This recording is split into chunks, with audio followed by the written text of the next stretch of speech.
sweeping the floors here, but check out this vintage slot machine.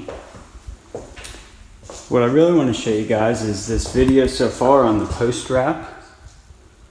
As you can see, it's red oak and stained. We also used a red oak handrail.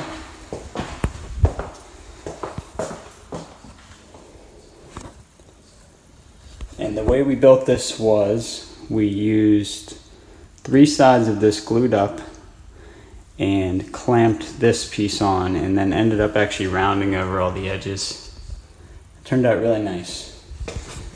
With proper layout, we were able to actually get our handrail at the correct height, exactly in the center of that, which is perfect.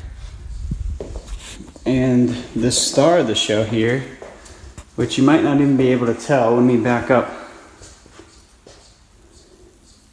is this secret door. Oops, I had it open. Now it's closed.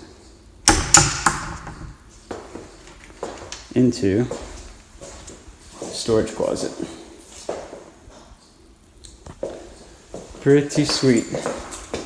All it is Blum hinges, and they're restricted to 86 degrees so it doesn't smack the wall.